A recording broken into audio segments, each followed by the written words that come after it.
All right, welcome back, everybody. It's your pal Orange Hat here. Tonight, I got a guest with me, Novus Renaissance. How are you? I'm doing excellent. Thank you, Orange, and it's great to be here. All right, and we are doing a weekly recap, number 7 to be specific. We had some interesting goings on. Hello to everybody in the chat. Sub to Novus's channel. I got the link right here for you all. He's a good YouTuber, up and coming and whatnot. And hello, Darth Zathra. Thank you for tuning in. So we got some juicy topics for you, folks. And the first one is my favorite because it was the only thing that put a smile on my face the first thing that put a smile on my face over the last week. Taylor Swift apparently can't take a joke. And hey, Vanya, good to see you. Thank you for coming in. And yes, you were on time. Thank you, Darth Zathra. And greetings all. Yeah, indeed. Go Swift, go Swifty, right? Yeah. So yeah. Taylor Swift. Everybody's been loving Taylor Swift because of her Eras tour and the way that she's taken all of that attention away from the Kansas City Chiefs. Yeah, let's get into this from Entertainment Weekly. Taylor Swift appears to be unamused after Joe Coy Golden Globes joke doesn't land. Honestly, I thought it landed perfectly. Whether it landed or not, it got the Dark Phoenix grim stare from the if looks Marvel could kill, cinematic. Yeah. If he would have been Ash. Let's just she did a Thanos, but with her eyes. Yeah. I mean, folks, we can't play the video because I will immediately, and when I say immediately, I mean immediately get a copyright claim. Because that's literally what happened when I was uploading the video. Not 3 seconds into the uploading process, I got the claim. Power of the Swiftie shall not be underestimated. She's a billionaire, so Taylor's son of a... She heard you. She heard you. Yeah. Oh, it's an app thing. She got you. Yeah, that's my notification thing for my phone. But anyway, Taylor Swift didn't seem like she wanted to shake it off after a joke at her expense failed. No, it didn't. At the 2024 Golden Globes. After a commercial break during Sunday's award show, which aired on CBS, right after NFL's Kansas City Chiefs versus Los Angeles Chargers game, host Joe Coy said, as you know, we came off of a football doubleheader. The big difference between the Golden Globes and the NFL, on the Golden Globes, we have fewer camera shots of Taylor Swift, I swear. And he's like, I'm so sorry. After he saw this look from her face. I mean, folks, she takes the look and then she takes some wine and she's like, if looks could kill, strike out. I mean, get this, but that's not the big part of this, folks. Yes, she was acting like a real whiner here because she couldn't handle it. To the camera, of course, cut to Swift seated at her table next to her friend Kaylee Teller. No idea who that is. And she played her reaction to the joke, which was an obvious reference to the airtime she gets when she attends boyfriend Travis Kelce's Chiefs game very straight. The Grammy winner remained extremely straight-faced and took a sip of her drink, which I believe was cherry wine. Or as Teller mouths something to her. Now, she previously told Time of the unwanted attention. I'm just there to support Travis. I have no awareness of if I'm being shown too much and pissing a few dads, brads, and chads, or pissing off a few dads, brads, and chads. Well, right there says you want the attention. And also, if you didn't want the attention, you would have actually asked the NFL, kind of focus on the game a little bit because people are here to watch the game, not watch me. I have music tours for that. As long as she had the express consent of the network and the NFL, National Football League. Yeah, she also could buy the Chiefs if she wanted. She is a billionaire. That's actually a great point. That's a great point. She could definitely buy the Jags. They're always open. Yeah, that's true. It's unclear if Coy could see Swift's face or if it was all a joke Swift was in on. But after the moment didn't really land with the audience, yes, it did, he laughed and said, sorry about that, before moving on. Watch the entire exchange below. We can't watch the exchange below, folks, because they will copyright claim you. Swift didn't let it stop her from enjoying the rest of the evening, however. In true Swift Awards fashion, she could be seen laughing loudly at different jokes made by Jim Gaffigan, posing for photos with bestie Selena Gomez and apparent fan Bill Hader. Yeah, he's such a fan, he hates her. Anyway. Hater's gonna hate. Yep. And she was quick to hop out of her seat to give a standing ovation to the team behind Barbie. Well, that tells you everything you need to know, folks. But it's the fact that she couldn't take the joke, man. I mean, this is why you need people like Ricky Gervais. Savage. And it's man. like, bring that dude back. Because he's like, when you come up for your award, don't go on some political rant. Just thank you, Mama, thank you, God, thank you, Mama, thank you, God, and fuck off. He takes no nonsense at all. Yeah, and that's why he's freaking loved by everybody. But yeah, there's two interesting things with this dimension. One, as if people don't know about Joe Coy, I mean he's fought hard to get where he is at. So, and you can see if you go back and watched it. We just watched like 5 minutes highlights. Like he's genuinely excited and like overwhelming because he's like he kind of goes off. So he's like, oh look, there's Robert De Niro, there's this guy, there's that guy. And the second thing is like even with the Taylor and the Hollywood drama, the class at least is a whole different level between this exchange and what happened at the Oscars with Jada Pinkett Smith. So at least the biggest thing we see is the cold gaze of the female. And Joy Code's like, oh, maybe I messed with the wrong person. But at the end of the day, the show went on. And I mean, it's all about marketing, the brand, negative promotion, positive promotion. It was said in jest. I mean, you could even see her friend smiling here. Her Kaylee Teller friend there. I mean, she obviously thought it was a little bit funny, along with the people in the background here. I mean, you see smiles on their face. But it's like, I think Taylor, she was thinking about Taylor. Travis Kelce. She clearly was like, don't mess with the Chiefs. That's my man. That's what she's thinking about behind that stare. Yeah, probably. But honestly, it's like, learn to take a joke, woman. Because honestly, if you can't take a joke in this world, what can you take? Rather not, or except, well, in her case, except for her fans' money. So, and then a Golden Globe for her. Yeah. I've never seen anybody do that. Make a concert for their fan base of a movie. But hey, there you go. I know, right? You're putting up all the wrong shit. Nobody cares about the Marvels anymore. Nobody cares about fucking Aquaman anymore. Look at how those movies did. They sucked. They flopped. And we have the data now with the last 2 years. We have the data now the last 2 years where you pair COVID and the age of streaming and what a film, which we'll talk about later, Top Gun Maverick. It got people back in the seats because of story and star power, kind of like classic 1980s, 1990s. So the film, if you have an actual physical theater, you actually are sitting on a treasure trove of 70 to 80 years of film. The first black and white films came out, I think, as early as 1918, but definitely 1920s. So you could literally take, starting with the 1930s, all the black and white, all the classic films, and we're just going to start releasing it, work our way up. There's like over 60,000. I might be off by 5 or 10K, but I think there's over 60,000 films in the American Film Institute registers. Like, just start there and go all the way back up. And most people don't even know about them. So the creativity is lost in. And then we have Miss Swift that's able to, I mean, now we're probably going to start to see a lot of people going to concerts. But what that will do, people won't go to their concerts. So I'll just wait for the movie and watch it in my living room. And who knows, that might have unintended consequences. It's called a couch concert. That's what they're calling them, couch concerts.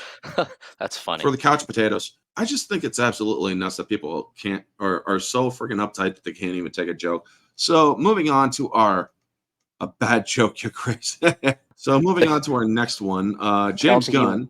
I don't think this guy wants any jokes right now. No, he doesn't. James Gunn, who everybody hates, especially me. Let's switch the banner. Yeah, James Gunn is accused with associating with Epstein. by flying on the infamous Epstein plane Lolita Express as disturbing past comes back to haunt him. Now, folks, there are going to be tweets that are going to be shown in this article of stuff he actually posted. And it's going to show you that he's, well, very demented. And I think that he may actually be a closeted P-file, shall we say. And this is one of our main points with it, is that, you know, this is category 1, because we also looked at some of the stuff that he's got for the about 11 months ago. He went into like, here's the new movie lineup with the grand plan. James Gunn now secretly 99.99% is hoping that he has a fair hearing, that he has a just, quote, justice system, that he basically gets what everything that Johnny Depp didn't get. Because it's one thing, he's got the history with your review with the tweets, so that's a whole different category that raises questions, fire rehiring. But just because he's on the plane, he's, you know, it's like the evidence is he's on the plane, that's one thing. Well, but then if there's other evidence, it's like, okay, here we go. But he probably hopes, let me have a fair hearing, people, don't judge me. But how many people has he slammed, or has he destroyed, or been part of that, basically that French Revolution crowd that's saying like, oh, they're guilty. So anyway. But yeah, let's get into this, because it actually turns out he wasn't on the plane. Spoilers ahead. Following his takeover of DC Studios, James Gunn has faced numerous instances of criticism and backlash. Things have now escalated to a new level, with James Gunn facing accusations of allegedly visiting Epstein's island. Since flight logs for those who traveled to Epstein's private island or private plane, the Lolita Express, have surfaced, the controversy surrounding him has gained new attention in the media. According to one social media user, Gunn was one of the passengers on his plane. Was that before or after you went to Epstein's island? So he then responded, some fan distributing online lies about or without bothering to check out if they're true or not. Here's the flight logs. Spoiler, I'm not in or on them, of course. And except here's some of the stuff that you or the original interaction appears to have been deleted as of this writing, or obviously, or of course, as they said. Here's some stuff that he has said in the past. This isn't the first time that James Gunn's past has come back to haunt him in response to Gunn's public criticisms of former President Trump in 2018. Commentator Mike Cernovich drew attention to controversial jokes about that sort of stuff that is absolutely disgusting, as well as a German event of mass murder. Gunn posted on social media between 2008 and 2012. In the aftermath of the tweets, Disney fired, then rehired Gunn as director of the upcoming Guardians 3. And that right there, because people say things, ultimately we need to go off of evidence. But we are within the entertainment industry, and, you know, everybody made such a large deal, you know, right, wrong, or indifferent about the Me Too movement. And ultimately, at the core of it was an issue of morals and ethics. So James Gunn, and if you look on the video or on the article that you said, I mean, that's even these comments are from 2009, but there was a conscious decision to rehire him. And now with all of this coming forward to fruition with this latest thing, it's like, does DC really care about these things? Do these corporations care about it, or is this virtue signaling? You know, and this is even beside the fact if his strategy works. But and they're very unfortunate, and you know, it's that kind of two system where, like, well, one for one, one for the other. And that's the thing. These are some of the jokes that he, or not jokes, but these are some of the things that he posted online, folks. And the best thing about being that is when you're done being that, it's like, whew, this feels great, not being that. This is the stuff that he posted.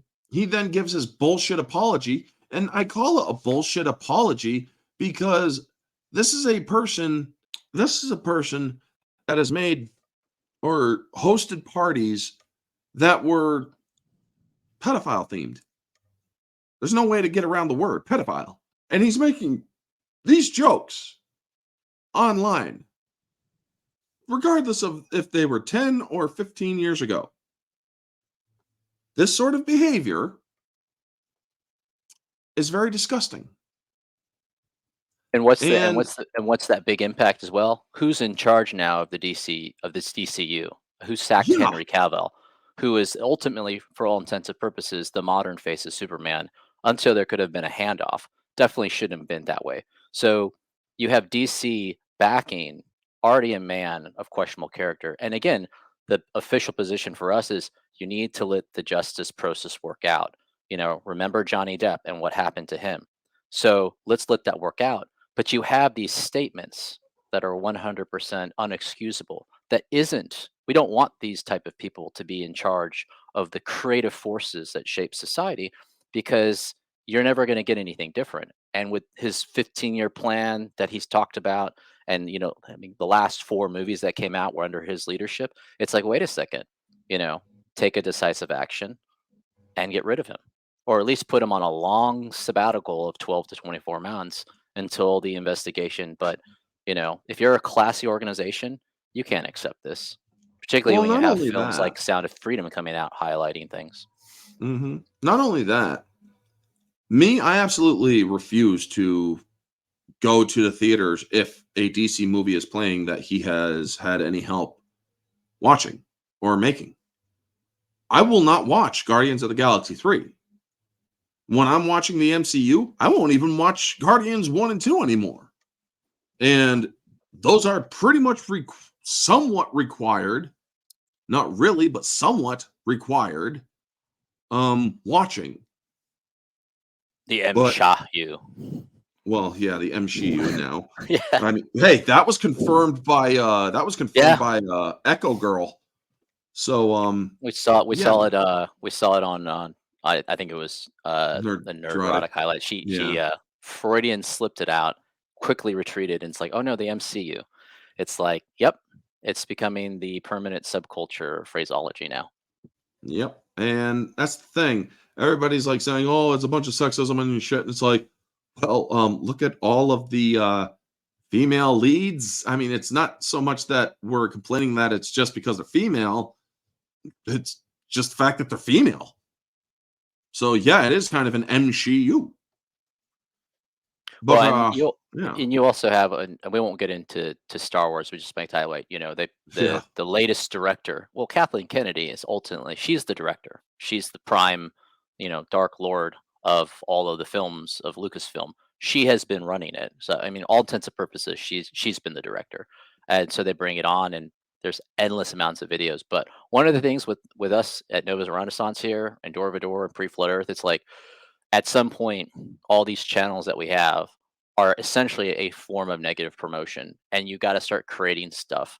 And the only way, like with DC, the only way to truly give consequences to organizations that have vast amounts of wealth and power, prospectively, within the framing of the flat fountainhead with Ayn Rand, is to not see their film. Just flat out, like, our positions, we're just not going to go see any more Star Wars films. We'll have highlights and maybe a response, and that's it. I mean, that's the thing. I can easily say that because I don't want that kind of, I don't want to give them any sort of attention. But unfortunately, there are the bigger channels like Nerdrotic and them who are saying that these films are all going to have to be looked at by us so that we can discuss them for the audience. And yeah, I get that while you are bigger names, one thing I definitely would say while you guys are having those major, while you're having your ego streams and whatnot, basically let them know that if you really want to hit them where it hurts, do it with your wallets. Don't encourage watching the films. Absolutely. I mean, if they're good, fine. But honestly, if they're coming from James Gunn, I would make sure that a different movie got the money. It's like, I'm sorry, but I don't want to support anything that James Gunn has done. And a lot of people are like, well, that's how are you going to have your channel flourish? I retooled my channel because I was sick of seeing boring ass movies in the theater all the time. So I stopped going to the theaters and retooled my channel to older movies and to just entertainment news and some movie discussions with Mara and others. But now this is my channel. It's more entertainment based, which is why I took out the orange hat reviews and just put orange hat. But Maybe moving on, you should do a review every now and then, because we did like some of the stuff that you did. But well, that's what my discussions are for. The yeah, ones that I have with Mara every couple of months, because every time I do a review, well, it's like 10 to 15 views, and that's it. That's where it dies out, and it's like that's not helping my channel, you know. this is the irony, old journalism course with a retired gentleman. This is the older New York Times era, all the Mhm. news that's fit to print. So this is 60s, 70s Watergate stuff, and basically in the course, it's a double, it's a conundrum, because like these, you have to, for the news and now the media, you have to generate leads, you have to generate hits, views, and so the old phrase was, if it bleeds, it leads. 10 o'clock Yep. news. The irony, it kind of gets into Tolkien-esque, is that you get into a wraithing process as a small creator, where if you're only talking about literally the corporations and the behemoths, um, productions, you are negative promotion and critical, but you're still providing that. Yeah. One of our positions with Rings of Power is we're just not going to watch a show. We can take on so-called academics like Corey Olson, who has he's not a Tolkien professor, and Sarah Brown, his associate. There's enough out there, if you just read the material and see what they're doing, to wipe them off in a classic debate.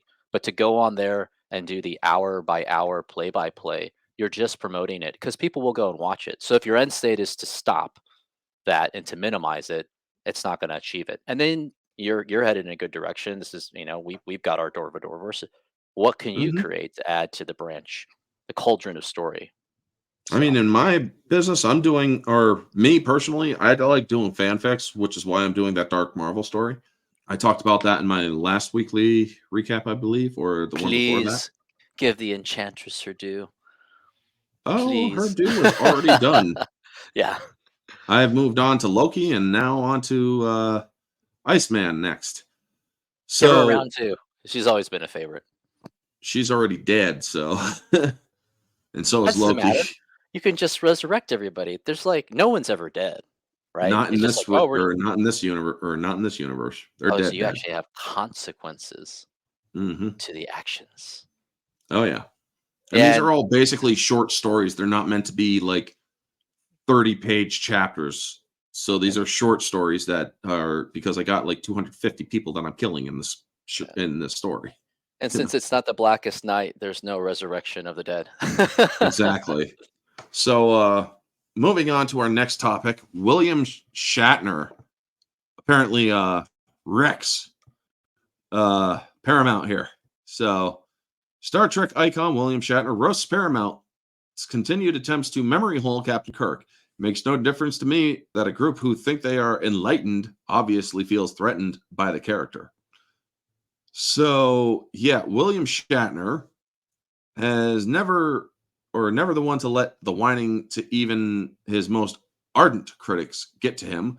William Shatner recently admitted that he is unfazed by Paramount's Plus ongoing attempts to erase his iconic Captain Kirk from Star Trek history because, simply put, he knows their petty attempts at doing so will have little, if any, effect on his well-established legacy as the character's first leading man. Exactly, and that's the thing, folks. When I think Star Trek, I'm not thinking about Picard or the Next Generation. I'm thinking Captain Kirk. You know? We actually hold to the fact of the reality. It should be Admiral Kirk. We completely Well, yeah. disagree with the Federations and hold it in contempt. So we always refer to him as Admiral Kirk. Well, then there you go.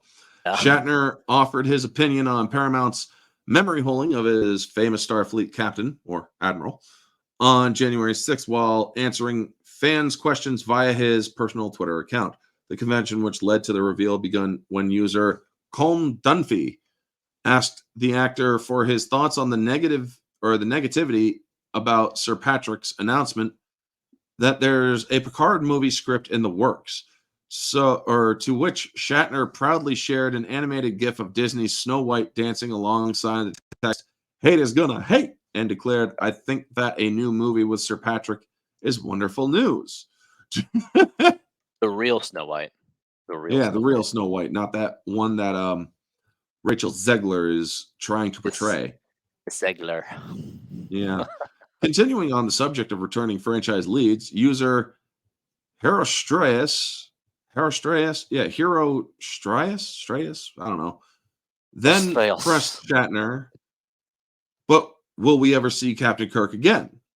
In turn, the actor shared a current shot of Paramount Plus's app's Star Trek collection banner graphic, in which every single television entry in the franchise is visually represented by their respective leads, save for The Next Generation, which is embodied by Geordie LaForge due to Picard serving as the face of his solo series, and the original series, for which no apparent reason, is championed by Spock instead of Kirk, and cheekily told the fan, all you have to do is look at the Paramount Plus graphics to answer that question.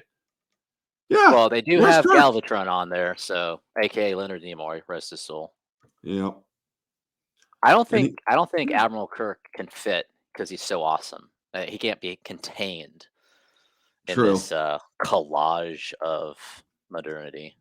What they really should Minus, have done was put Kirk's eyes in like the overlord of the space, kind of like they did with that Palpatine toy in episode 9. Like just make and his eyes like the biggest freaking eyes you could ever see.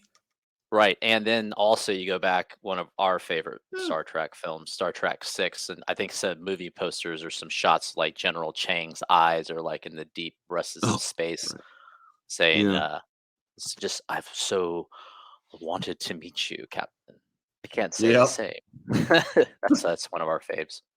Taking note of user Kit 47256's subsequent questioning as to whether or not anyone at Paramount had ever come out with an official explanation for this massive flub, the actor retweeted their inquiry and revealed it's not the first time, it's been going on for years. It makes no difference to me that a group who think they are enlightened or whatever they think they are obviously feels threatened by the Kirk character. It's a character from a 1960s show. Get over it. And by the way, if it wasn't for William Shatner and what's her name who played Uhura, Yes, the gentle lady.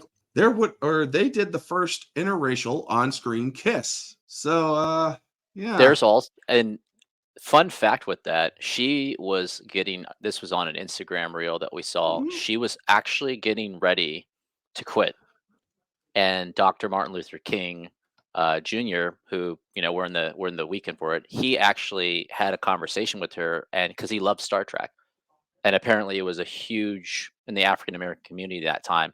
They all loved it because they saw one of their own in a leading role, like not typecast, but an actual role. She was saying like basically to him that she was going to quit. He's like, "You can't quit. You have to stay."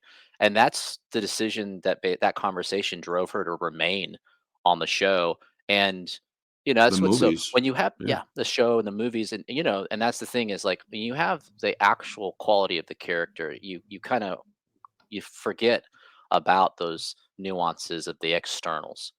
And Yeah. she is always Lahura, and then there's Captain Spock and Captain Kirk slash Admiral Kirk and all the characters. Like it's the team. That's why Star Trek 6, is it's Mhm. really the bittersweet, farewell letter, because when Captain Kirk, William Shatner, is giving his final monologue, like this is the final crew of the cruise of the Enterprise under my command, like you have that bridge shot with all those characters that have basically been holding the watch for about 30 to 40 years. They're saying goodbye as the team and giving it to Mhm. Sir Patrick Stewart and his next generation. No, is the legacy of giants is into small beings now, unfortunately. Yeah. Because Shatner, I mean, he's always been apolitical. He's never He has. really delved into politics as much He as has the not. rest of the cast's members have, the ones that are still alive anyway. I don't even think Nichelle Nichols got into politics. I mean, honestly, she stayed out of it. I believe also Leonard Nimoy never really got into politics. Not, or most of them always remained apolitical, except for George Takei. And well, we all know what he's been or saying. I mean, that dude went full on racist. I have a short of how he's being totally racist to Justice Clarence Thomas of the Supreme Court. But continuing on with the article here, which is ironic because he's he's of Asian American, specifically Japanese descent, and then there's that abominable incident that happened, in World War II, where the concentration camp. But he was actually a child going to that, so it's kind of like, really, it's the irony of ironies. Yeah. So, continuing, in a follow-up tweet, the legendary actor further assured his concerned fans, "It doesn't bother me in the least. A bunch of self-righteous strangers thinking they are sending a message by erasing the past. Who's going to forget? It's everywhere. It's so indoctrinated that it will take many generations to be forgotten no matter what they do. Let it be." Finally, finding himself having said all he wanted on the topic, Shatner ultimately closed out the discussion by sharing an animated GIF of Schitt's Creek actor Dan Levy can be seen exclaiming, "We're going to move on," during his February 2021 appearance on Saturday Night Live. This is a good touch. All the Priceline commercials that he did are coming through in the Freebird. Nice. So Shatner's next confirmed project, and as of yet undisclosed in voice role in Kevin Smith's upcoming Masters of the Universe Revolution, is currently on track to debut sometime in 2024. Sorry, but I'm not a right fan. there.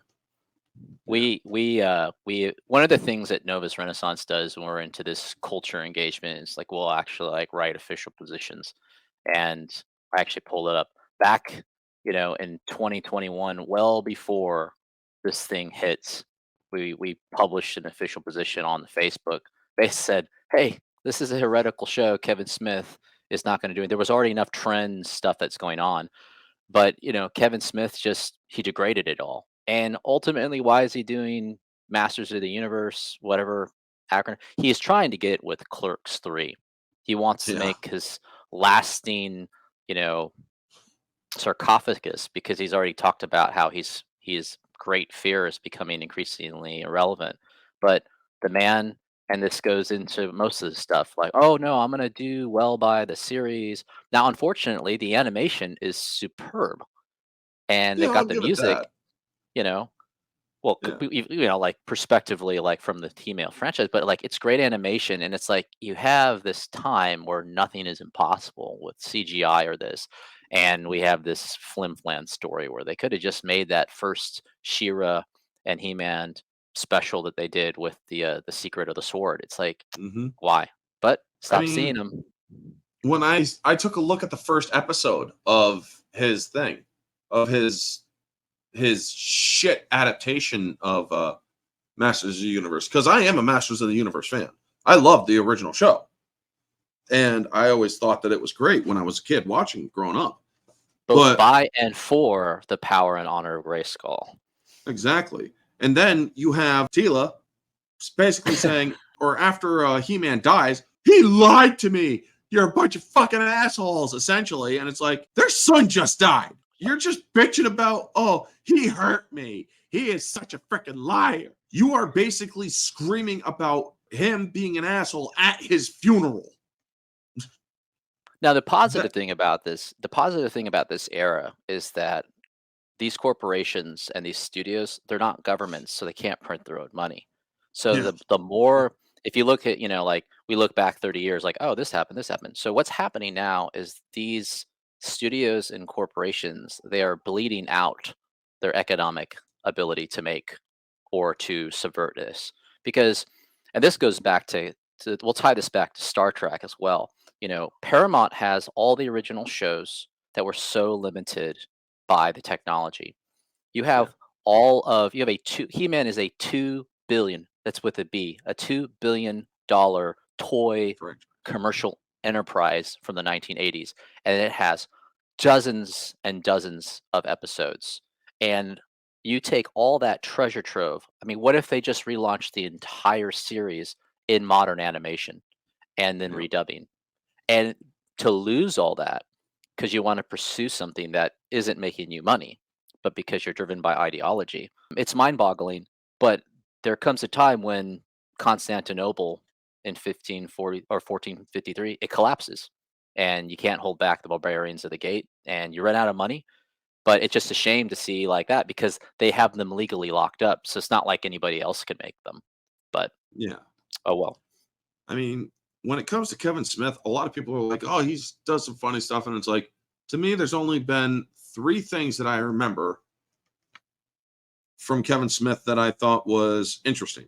One was his little bit role in Daredevil when he's writing how he's going to choke a person to death with their testicles or some shit on a freaking medical chat board. And the other was when he was in Live Free or Die Hard, where he's like this super hacker kind of person. The only last bit that I thought he was actually pretty funny was when he was talking about his wife who was extremely drunk at a hotel after he just went to see the Millennium Falcon for Star Wars episode or for Star Wars Force Awakens, and where he's talking about how his wife basically freaking insults him during sex. Use the Force, fucker. And it's like, wow, dude, your wife basically just killed you in the middle of sex. Well, and those were the only 3 instances where I actually respect Kevin Smith. And at the end of the day, somebody like Kevin Smith, you know, he has Clerks. At the end of the day, he's got Clerks, and this was supposed to be his, you know, and I think it was a Clownfish TV with Neon and Geeky Sparkles. They were the ones that were the pioneers that called the whole thing about Kevin Smith and documented it, about how he said one thing but did another, and Yeah. the man is realizing ultimately he hasn't really created anything that will last, No. and the irony is you have an industry, an American industry of entertainment that is dying because they have nothing. It's modernity. It's the implosion of it's like the black hole imploding, just sucking everything in. And I personally think they don't know what to do. And they might run to AI, which would be a whole different conversation. Because Yeah. that's easily 30 minutes. They'll run to AI, but the problem with AI is not a sentient being consciousness. It does what it's programmed, but it recycles you. It recycles the content. So eventually, if you only have a parameter it operates in, it will just recycle it. So you will lose creativity. And when human beings stop doing something like writing, talking in complete sentences, they forget how to do it. Yep. That's why we'll win. So moving on to our 4th and final topic of the night. Top Gun 3 has finally been confirmed in the works, folks. The news follows Tom Cruise inking a headline-grabbing, though non-exclusive, deal with Warner's. So Paramount is hoping to refuel the Top Gun franchise. Now, before I go any further, folks, I loved Top Gun Maverick. I mean, I still watch Top Gun Maverick as often as I can because that movie is that rewatchable for me. I've literally watched Top Gun Maverick over 50 times. I'm proud of that. You watched the trailer 100 times. Probably did. It was that good. Yeah. I mean, this is a movie in which there was no agenda. Well, no political or ideological agenda attached to it. The only thing that was, or the only agenda for this film was to bring back the awesomeness of the 80s, but have it set in now's time. The last great American decade. Yeah, and he did that. I mean, well, honestly, I think the 90s spades, and he got were peak. Yeah. Yeah, that was like the icing on the cake, you know, US Olympic team domination, 92 Olympics, but 96 we had Atlanta, and then after that, the dark times began. Yeah. But the empire. Tom Cruise made a movie, and here's the thing, all credit goes to crew, cast, and even the writers and the people who are also involved, like Lady Gaga.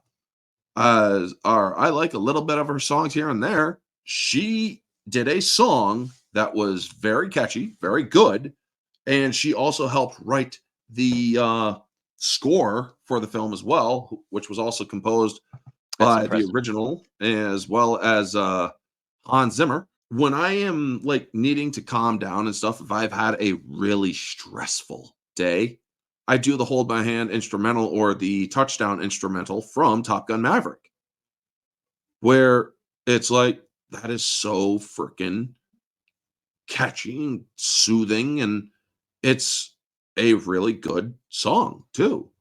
Cool your afterburner jets down, you know? Yeah. And it really does. When I saw the movie, it's like I'm watching the preview or the pre-screening on the Thursday before its Friday night release, and I'm literally on the edge of my seat, like leaning forward, watching this movie.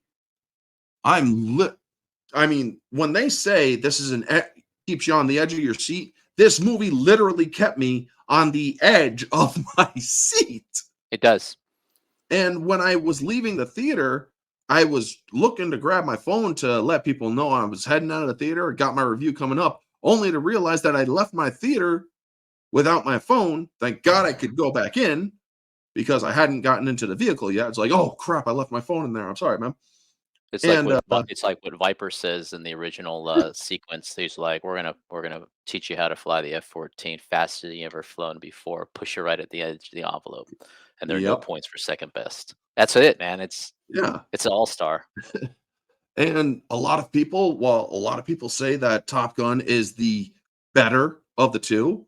I'm sorry. I'm a firm believer that Top Gun Maverick is indeed best of the two. We'll have to see with the third one, but chances are it's going to be a good one because Tom Cruise isn't pushing any of that bullshit in the movies. He doesn't care about any narratives from outside sources. He just wants to entertain. Now, I may not agree with some of the stuff that I have seen him say and do off screen. I mean, the whole yelling at people about COVID and whatnot. The But Oprah couch. that too. And but when it comes to his movies, the man puts out quality stuff. And this should have been a wake-up call for Hollywood. When this movie made you $1 billion 1.5 without billion. China. That is that's actually one of the reasons why we ended up seeing the films. You know, John Cena, you know, you have him, but you know, again, it's about actually, you know, making sure that you don't support the very things like, well, you know what, if he's going to change originally in the original Comic-Con trailer, this is like prior COVID, you Yeah, know, it came out they where the took out patches, the original patches were changed, and we're like, all right, you know what, it's not going to be it. But then we were informed that those patches were back when yep, by into people that actually gone to the movie, and then we yep, watched it with a friend, and it was phenomenal. And our prediction, this is where we see it going, is I think Tom Cruise right now, he's going to do a test with a third Top Gun film, and mhm, he might be seeing in his mind, again, this is our own opinion from open source information, he might be seeing in his mind, I could make Top Gun another standing franchise like I have done with Mission Impossible. He could easily get another couple films. He could finally become an admiral. But one of the cool ideas that could run with is, I mean, why not have it be a film where the Navy integrates in with Space Force and they got to go to the dark side of the moon, because they're hinting at that almost cosmic you know, aircraft with the Dark Star sequence where he literally goes on a fighter oh yeah, SR-71. So I think if he ends up doing this, he does a third film for a test sequence, and then that launches Top Gun into this, because then he can hand it off. You can do the whole change of command with the military, and you can just keep it going. That could be this could be a new franchise that, you know, it's just about the fans and the story and the danger zone. well, not only that, they have the third story pretty much. If they're smart about this, they gave you a hint of the third story in the second movie, which is Admiral Kane's drone program, because Exactly. it's like they went as far as that, and then after he was about to get his ass grounded, he's like, "The end of your era is coming, Maverick." And he's like, "Maybe so, sir, but not today." I mean, Top Gun Maverick, all That was a right, great he scene. basically, I've actually given my own thoughts on what a trail movie or a story would be where the drone program is brought in. They will basically You've have, seen the film Stealth. Yes. Yeah, exactly in that genre. Problems with the drone much craft. kind of that sort of situation where a drone goes haywire, or and accidentally the pilot or their drone program accidentally unleashes a little bit too much artillery somewhere, and he has to go in providing air cover for U.S. forces so that a foreign system or a foreign power doesn't get their hands on the tech. I mean, something Combination like of like that. hacker movie meets Independence Day from the Counter-Strike, and then stealth. And Maverick will get in his F-14, which will be too low tech to pick up on these signatures. Just like if you got a 1998 cell phone, it's too low tech to read. And there we go. As long as the F-14 always makes an appearance, even though Yes. it survived that one F-14 in the Top Gun Maverick, surviving this mass sub and crew Yeah. deaths, missile barrage is like, the one F-14, and it's in perfect maintenance condition, no impacts, nothing. That's awesome, and it works. Imagine that. I mean, that's the thing that I absolutely loved about Top Gun Maverick was the final bit where you see the smoke and then you see the F-14 coming out of the smoke up at the camera, blasting away with its guns. And it's like the return of the F-14 has never been more epic, That's right. And when you have, it's like, we got an F-14 Tomcat heading our way. It can't be. It can't be. Ding. It's like That's it. you hear that telltale ding from the bell. And it's like, Yep. then he's like, Maverick. And it's like, damn right, boy. Captain Pete But, Mitchell arriving. I mean, here's the thing. I've watched how actual Top Guns watch this movie, folks. And they all said, while yes, there are some sequences that are absolutely not realistic, like the Yeah. taxiway takeoff, never would happen. But this movie was done with respect. And that is why Tom Cruise is so well respected, because he respects the source material. He wants, or he knows where to ask, what to ask. Sometimes he'll get told no, but you know what? He'll deal with it because he wanted to do an actual takeoff with the F-14 way back in the 80s. They said no. Then he's like, I would like to do a takeoff with the F-18. They told him, no, you'll be in the back seat acting like you are in the front seat. Yeah. Like they did in all of the movies. Because if you pay attention to this movie, he's in the back seat. Because well, but that's not all when they did. not when he's flying the P-51. He did get to do that. Yes, that was and his. then and then gave a shout out to King Charles, though, like, Your Majesty, you've been my wingman. And it's got Yeah. some, like, at the end of the day, it also has some just phenomenal shots of San Diego. Yeah, Point Loma, Mm. the Naval Air Station, the downtown, and it's like, wow, this is just like that scene in the original with Kelly McGinnis is on the motorcycle with them, and they're driving down the North Harbor Road. It's like, wow, like, it's nostalgia, but there's nothing wrong with that. There's nothing No, wrong with that. I mean, that's the thing, folks. And now with Top Gun 3 happening, they're saying, well, he hasn't been confirmed to be in the movie. That's only a matter of time. He's gonna be doing it. Now we can expect, or we got Dead Reckoning 2 coming out, I think, this year. He's gonna be doing production, or he's gonna be doing marketing for that. But we also have, or he's gonna be marketing the hell out of Top Gun 2. But going back to the jacket, Yeah. there was another movie that hit $1 billion without China, and that was the Joker, Yep. the Joaquin Phoenix movie. Great movie. Which isn't a film. It's a great movie, but it's kind of like after you've watched it, you're like, I think this is a one-time movie because Yeah. it is intense. Oh yeah, it's not a movie that you Intense. can rewatch over and over. Me, I've watched it 3 times as long as once in theaters and twice since I've owned it. Actually, no, I think once since I've owned it. And so only twice. And eventually I'll probably watch it again this year sometime. And or that it's was the just part of first the time. it's just part of the multiverse. So it's like, well, it's not Yeah. following this. It's a specific story. It's No, like they made a it's branch story of it, and it yeah, it's was an Elseworld. fantastic. Yeah, It's essentially an Elseworld. But that movie, which was, or to give you guys proper context of how monumental that film was in way of box office success, had a $55 million budget.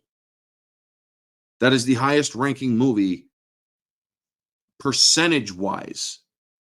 Percentage wise. That has over 2,000% and or this is a 200% or something like that. And this is a good point, not to double back completely, but Yeah. there was a whole thing with James Gunn with that. But let's talk about like just for a moment his command and leadership.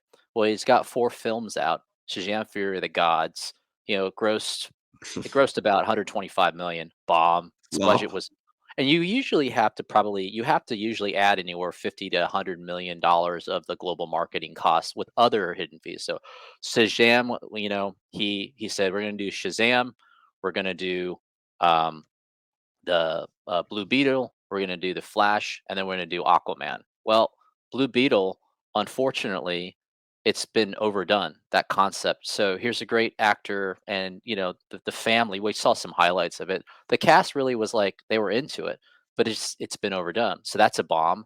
And then you get into the Flash. Well, Ezra Miller is a whole different story, but just from the numbers, that's a bomb. And then Mhm. basically the big picture, which we just referenced for Aquaman, again, our precious Amberfish and Amber Precious, it's like it's another bomb. So from a leadership perspective, it's like, dude, you got Arrow 0 and 4 with this grand 15-year plan. And then to your point, $55 million. It's like, hey, I And mean, it do the made a math. billion. And not only Exactly. that, it did, or get this, folks, there was another movie, the swan song of Star Wars, The Rise of Palpatine. That movie was released around the Not Ray Joker. Palpatine, right? It's not Ray Palpatine. Yeah, it's Ray Palpatine. Yeah. The Rise of Ray Palpatine. Oh And man. and get this, folks. That movie underperformed compared to Joker. It didn't beat Joker, and it had an extended release. An extended release. And Mhm. Joker still outperformed it by a couple hundred grand. That's still outperforming a Star Wars movie. Not to mention how the media went on alert because of the Joker movie. And the director basically told them, Joker kills like a handful of people in this movie, or all you fuckers are basically worried about that when John Wick basically slaughters the world and not a peep out of you. The Marquis de Gramont. How do I find Yeah. him? Paris. Yeah. It's like Paris.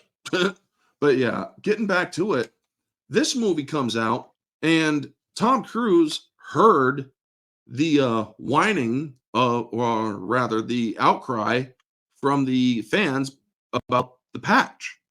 So he's like, we are going to put that patch back in. We just digitally did it to satisfy China. But we also let China know the movie is going to have that patch in it. Well, China then told us to fuck off. Well, we fucked off. And guess what? We made $1 billion without A China. billion five.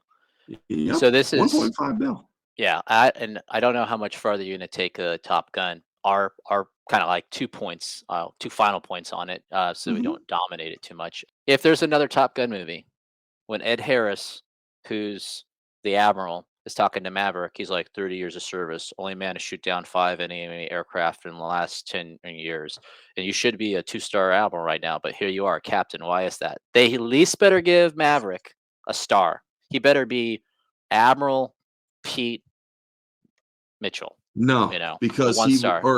he's always said in this movie, I'm where I belong. I'm a naval aviator. I can't that is what or I've he can't get promoted. It's not that he can't get promoted. He refuses promotion because he doesn't want to ride a desk.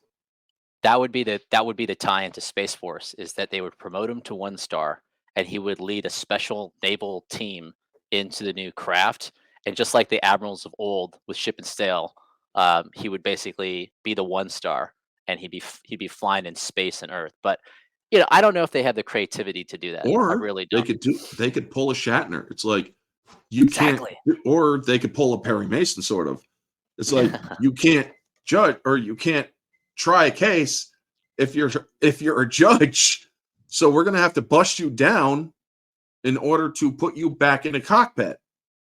So it's Yep. like, you know what? I don't care. You need me for this mission. The immortal sergeant in Starship Troopers was like, "I'm going to bust myself down to private, sir," and he's then saying to Johnny Rico, "Sir." He's like, "Wow." It's like here we are, full circle. But that's the Yeah. second point with an important lesson is most people are not aware of what happened with Hollywood in the 20s and 30s when you had Germany on the rise, but particularly with the German film industry underneath certain leadership. And Hollywood did business, which is staggering because it was a country about 80 to 90 million people. So, and the Mhm. US had about 113, 120 million. Soviets were at 180 million. So the Hollywood mentality was like, well, let's do business with Germany, even up to the point when the war was going on. And so they took a lot of the anti-Semitic and the terrible laws that were being set up. Hollywood basically designed its film industry to complement that so it would be shown in German cinemas, etc. So they basically were subordinates to that to a degree. Um, and There's and what's interesting with that is the same approach than the last 15 years that Hollywood took with China was they said, hey, we'll engage with China, we'll do what they say, and we'll have the billions and we'll have in the profits. But the Chinese Mandarin culture is fundamentally different and is anti a lot of the culture of Hollywood and its message. And we've all yep. seen this with the hypocrisy, with John Boyette. His image is gone, certain, theater posters in China or minimized, etc. So Hollywood is essentially miscalculated. And if you remove China, there's no other market right now for them to go because what they've been doing is they're saying we'll get the overseas to get the profit and the domestic will make the local budget.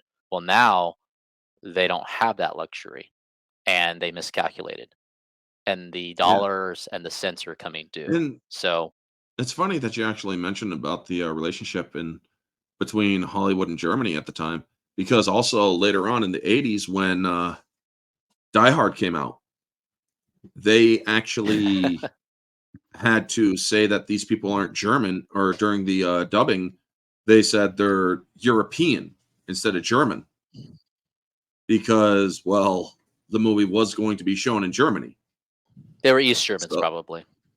yeah, Could have been a pretty but good cowboy yourself, Hans. yeah, but getting back to it, Top Gun 3, they should use or they should or hopefully they'll use the drone, because it would be a shame not to. And Absolutely. Absolutely. bring back the SR, well, the upgrade to The, the the Dark SR-71, Star. which, Dark yeah, Star Dark Star, hybrid craft, new yeah, the crafts, Raven, drone or craft. yeah, it was, or I believe they called it the Raven, Yeah. Yeah, which Tom also kind of Cruise. looked like a Raven too with the eyes. Tom Cruise's human high-tech ship is the mothership for like a Yeah. squadron of drone fighters that he can control. It's like one squadron led by him against like 1,000 drones. But of course, Hmm. Maverick wins. I mean, he would basically be, or the way I see it, they would be testing it against the Top Guns and even him, and he would actually go, or every other Top Gun would get their asses kicked. Where he would go in, he would actually beat the drone. Or it is even darker, where basically it's a lethal attempt at first strike, and they take out basically 90% of all the Top Gun aviators by Yeah. flipping the drone switch on, and then top Maverick with whatever's left, they get to new location and they counter strike. But it kind of like neutralizes the whole U.S. defense capability. It was essentially a surprise attack, I mean, and they there's do it so with much we could. F-14s. They do it with Yeah. F-14s. No. F4, or they barely scraped by, or the way they did the F-14 versus the or the Su 74s. The Sukhoi. Yeah, the 5th gens. The way they did that was realistic, where semi-realistic, where it was crazy ass flying or against these guys and bare shit luck, because they were dead if it wasn't for freaking Hangman. But well, maybe they can be the F-14Zs modded up, but who knows? I mean, chances are, put him in an F-22. Let's see how he does in an F-22. That's a good idea versus these suckers. But yeah, there are so many different ways the story could be told. But I am hoping that they do the drones in the next one, because it felt like it was incomplete. Yeah, definitely. Not to mention, I gotta give Ed Harris props for standing like that when they did that. That was a great shot over his head, because he's just like, yeah, and the whole fucking roof comes off, and it's like, yeah, that actually happened. Holy shit! You have him at the opening of the movie when he gets out of his car and he sees Dark Star taking off with Maverick in it. And you don't even need to see his eyes. You just know behind his glasses, he is just fuming. Like, he's Taylor Swift in it. Maverick. It's like, don't you dare! Don't you do it! You're gonna pull up, son of a bitch. This is why you're captain. I'm the Admiral. Yeah, Admiral Kane is ordering you to bring it down. At 7 Russian. Oh yeah, we've had problems with this part of the comms, sir. It's the curvature of the Earth. It's called Earth bulge, and it's like, that is so fucking bullshit. I might actually watch this movie after we're done tonight. And his character, he knows it. He's like, you guys are lying to me, but I can't stop you. I will have that in your Pentagon budget. What? I will talk to the captain once he's back on the ground. Oh yeah, he was gonna, and it's like, just as that call came in, fired. With impeccable timing. Just as I was coming here to ground your ass. Then but Iceman's no longer. Thing is, he's no longer protected. He may have protection from Bo Simpson, Admiral Simpson, now that he's got his respect. But you need a fleet admiral to basically, they should probably, or they never did say that Viper was dead. I mean, how old is Tom Skerritt? That could be a stretch, but it could work, because he was a commander in the film when they were lieutenants. So he would have had about 15 years on them, and probably would have been, quote unquote, prior enlisted or something like that. So he would have had his time, but yeah, he would have. It's not impossible. Maybe they could also get Michael Ironside too and start bringing back the crew. But I think that was again, it was a tragic, beautiful moment in the film that shows the respect, because to have Val Kilmer's character have the cancer, and then again a magnificent, completely accurate flyover military funeral, where you really think it's an actual funeral because of the way they shot it, and it's beautiful. Just powerful. Tom Skerritt's 90 years old. He's going to be 91. So they could do it with makeup and CGI. They could do it. They could probably do it. It doesn't have to be for very long. He could do it. But they could do it. But you know what? How old is Michael Ironside? Probably. How old is Michael Ironside? Probably like late 70s, 80s. 73. Oh, he's done. He can do it. He can do it. Yeah. James Tolkien is 92. He's older than Tom Skerritt. Holy crap. Tolkien was Baldy from Top Gun 1. From the carrier. You screw up just this much, you'll be flying a cargo ship full of rubber dog shit out of Hong Kong. He was also the superb 80s police chief in Masters of the Universe, which again, another great film. Yeah. I mean, he is also in he was also in the Back to the Future trilogy. Dude was he was peak 80s.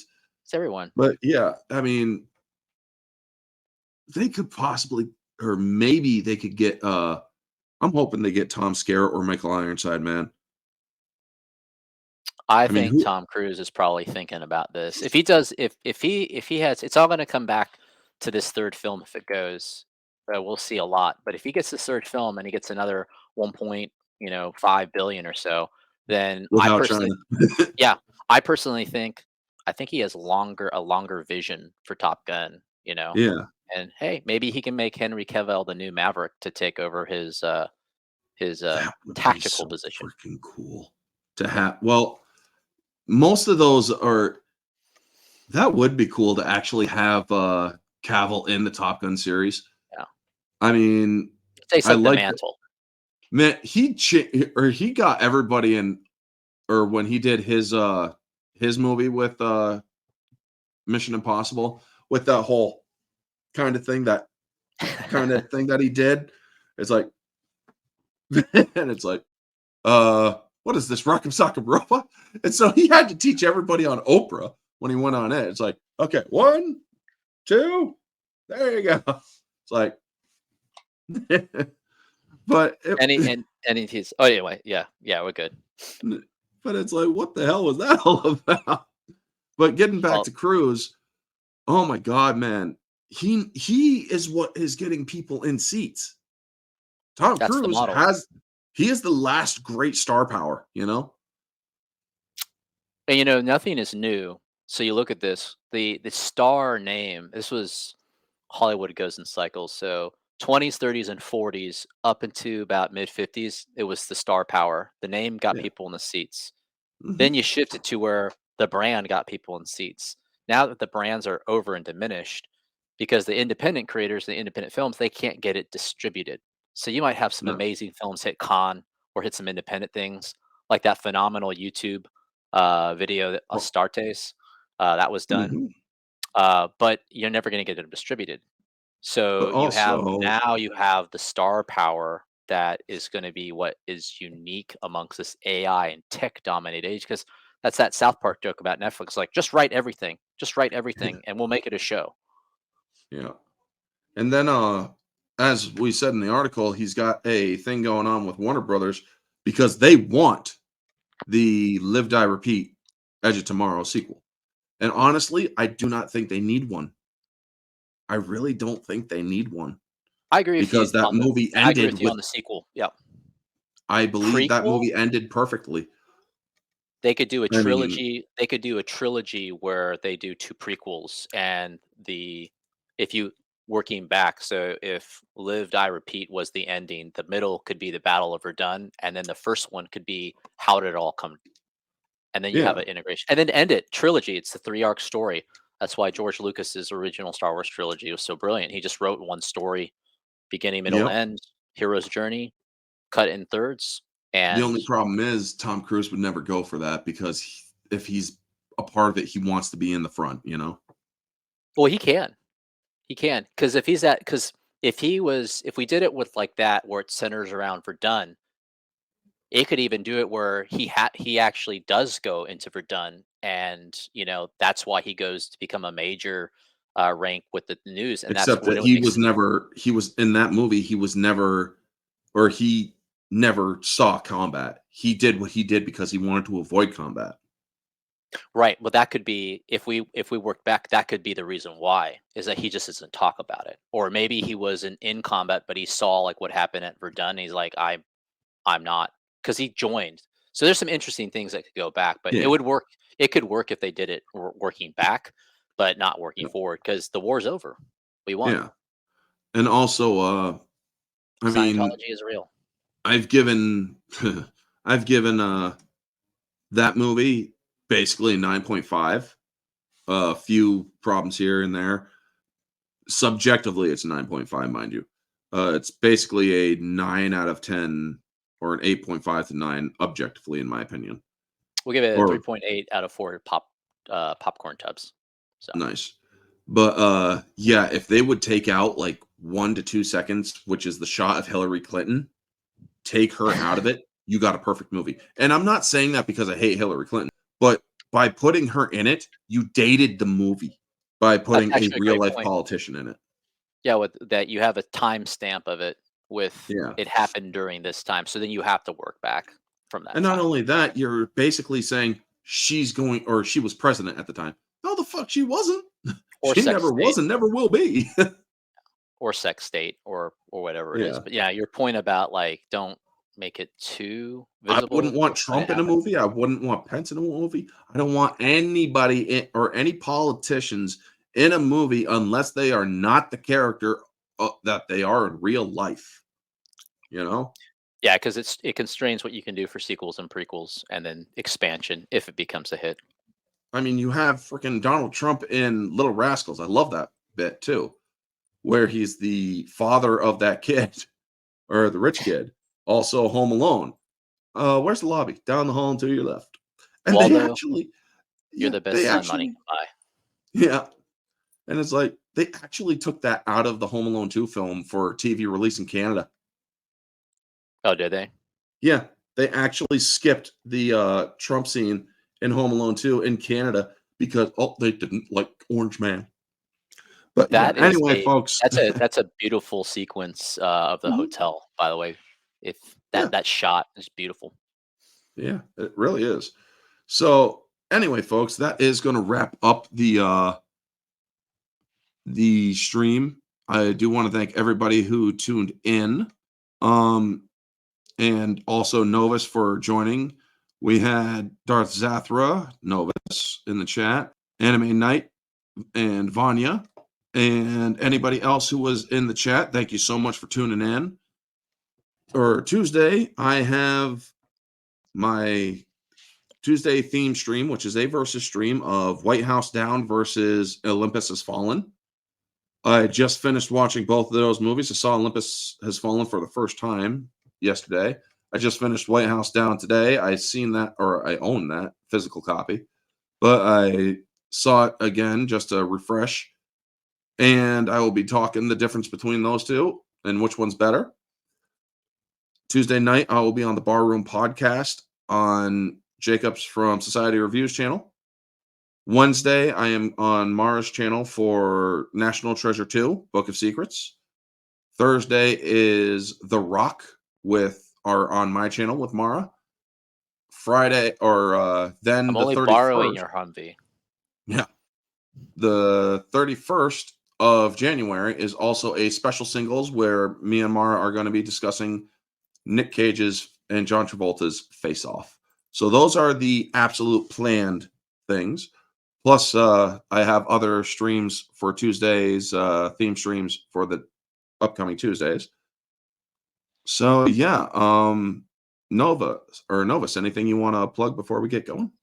Hey, really appreciate Orange for letting me come on, and just for all we talked about some really good items today. And with Novus Renaissance, we are creating. We've got the whole supernatural fantasy with the epic of pre-flood Earth lore. So if you're wondering about that great flood of humanity, or going back and before that, we've got our first book out last couple of years with a massive cosmic civil war in the heavens. And we're putting new content with videos and going to get into a lot more short stories.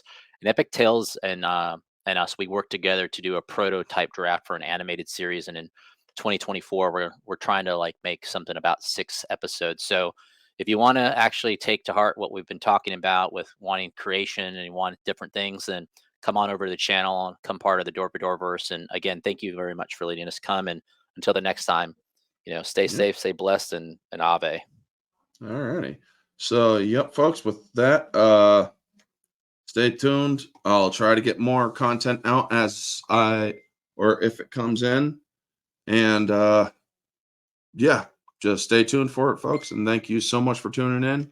See you all on Tuesday. This has been Orange Chat and Novus. Have a wonderful day. And always remember, stay humble.